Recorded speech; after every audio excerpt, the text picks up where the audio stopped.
Yo, yo, yo, what it do? It's your girl Jay, the High Priestess, back at it again with the Leo season astrology 2025 video.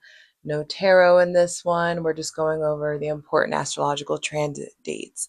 I apologize for my tardiness, but this is the dead of summer. Like, either you're sucking the savory nectar out of every drop of the season because this is the best of it, or you can, drift into the autumnal equinox wishing that you had fucking sent it this summer. And I choose to fully send it and be of that crowd.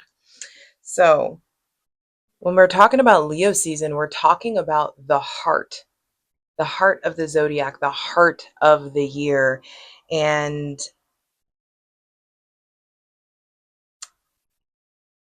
hearts are soft physically and figuratively. And Leos are the softies of the fire signs, but this is fixed fire and the eternal flame, that flame that just doesn't quit. It's also giving Aslan vibes. If you know, you know. Shout out to my Narnia people. But as of July 22nd, Leo got the sun, right? And there's all these new realizations about who you truly are. I feel like there is some status update individually. It's like your audacity should be raising, your courage, your gumption, that like I'm that fucking person energy, your confidence. There's an increase that's supposed to be happening in this season, and I hope you let it. Now, that new moon in Leo, which I did not do a video for because I was living, I feel like I wrote, what do you need to do to shine where you want to be seen? And now that I'm filming this on the 30th, no, today's the 29th,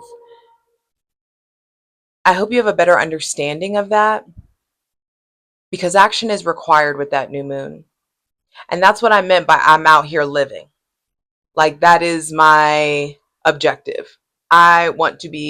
I am embodying the lifestyle that I want to have in this version of life where I've made it. I've already made it mentally. I'm already here, so I'm going to behave accordingly. I hope that's a word for someone. Tomorrow, July 30th, Chiron retrogrades in Aries. Now, it is so ridiculously unfair that Chiron spends more time in Aries than he does in any other sign. But the fact that we're on the 11th fucking retrograde is just rude at this point, in my opinion. So I feel like there's another dose of awareness around your identity wounds. Leo season is actually, I mean, it's like of any season, if this is going to happen, if we're going to have a Chiron retrograde, I feel like it's best to have it in Leo season because Leo is the heart and Chiron retrograde in Aries is asking you to reevaluate your identity wounds. It's asking you to reevaluate your identity. So is Leo season. Leo is ruled by the sun, and the sun in astrology is what you know about yourself to be true. And so I feel like new truths about yourself are being acquired, and it's really important to not sweep this shit under the rug. It's really important, to allow this new foundation to come in. Now, that same day that Chiron retrogrades, Venus goes into Cancer. And Venus in Cancer is the Two of Cups. So we're getting Two of Cups vibes, and I just feel like who/what is home, who/what is safe, who/what is real. And so there's this attracting in a motherly or a paternal kind of like love. You giving that maternal paternal like love, or you receiving it in some sort of way. Either way, I just feel like closeness, attracting in things that feel like fun, solidifying things that feel like home. I didn't mean to say fun, I meant to say home. But let home be fun. Hey, period.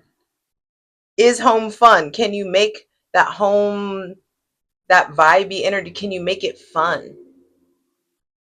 Some of y'all been hanging out with people that aren't fun, and now you're being introduced to people who are fun, and it's just like, oh, that's what I've been missing. That's how that should feel. That's what that should look like. And so I feel like pre-existing relationships are going to deepen. And if you're single, this is a great time to attract in a strong connection. Just please be clear on what it is that you want. On August 6th, Mars goes into Libra.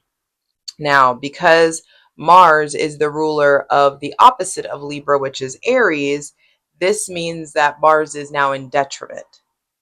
And so, I mean, that's always, Mars is always in detriment in Libra. This is going to flare up the me versus we wounds. And the flare ups that happen are coming up to be healed.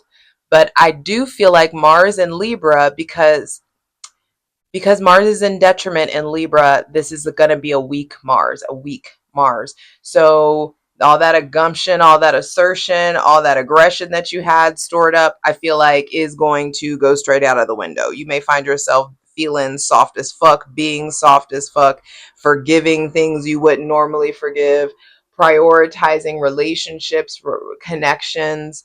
I feel like it'll be easier to be diplomatic. It'll be easier to maintain homeostasis.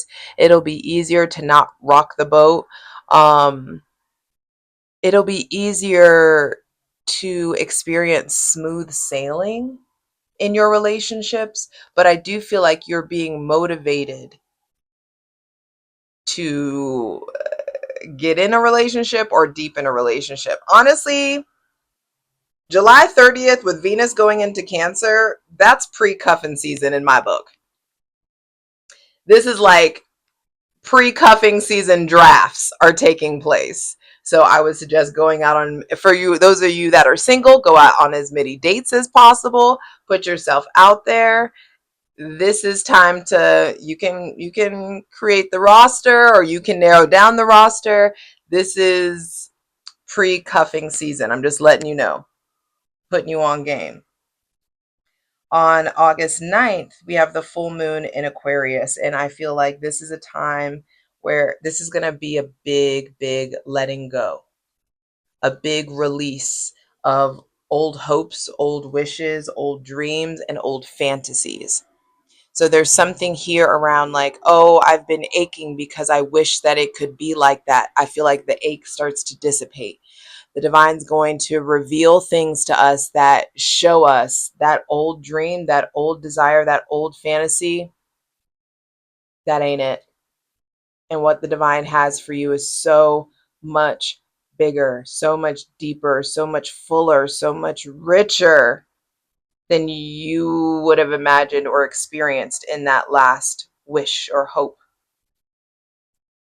This is going to be required. As I'm saying this, I'm looking at, some of y'all know I have that tarot divider from the old set, and I just keep looking at the Ace of Swords. And that's what I feel like this full moon in Aquarius is going to be. An influx of clarity, an influx of aha moments, powerful conversations, but there is a severing.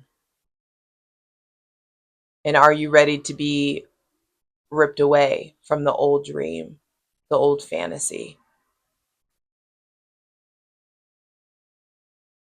A little bit of faith is required in that, faith that what's for you can't miss you, faith that it's so much bigger and better than you've been able to fathom. And then but I do feel like that full moon in Aquarius, I just saw a band-aid being ripped off. I feel like the band-aid is being ripped off in some sort of way. So there could be some things that sting a bit, but worth it. Let it go. Let it cover, let it sever, let it. It's funny that I said let it cover because I was like, let it cover your heart. Let that sting penetrate so you don't go backwards. Yeah. And lastly, on August 11th, Mercury goes direct. Finally. Mercury goes direct in Leo, and he'll be crossing back over those degrees where he retrograded. And Mercury direct, there could be some healing conversations when it comes to your father, when it comes to masculine energy in general in your life.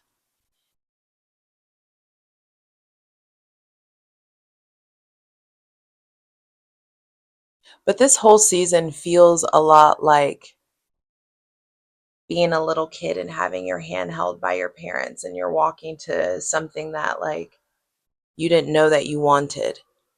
But it's like, oh, okay, I guess I'll just keep holding. Like, let's enjoy the ride. Let's see what's going on around here. Just holding my parents' hand, holding the divine's hand, allowing ourselves to be led. And I hope you let yourself be led. Don't fight the forward progression that's coming in. It's for your greatest and highest good. But the thing is, it's for you, right? Leo season 2025 already feels like a call to authenticity, to enrich and deepen your relationship to unapologetic authenticity. And this full moon on August 9th, I think, is going to get you even closer than you thought that you were, even closer than you thought you could be, could get. It's worth it. I love you. You got this. This fuck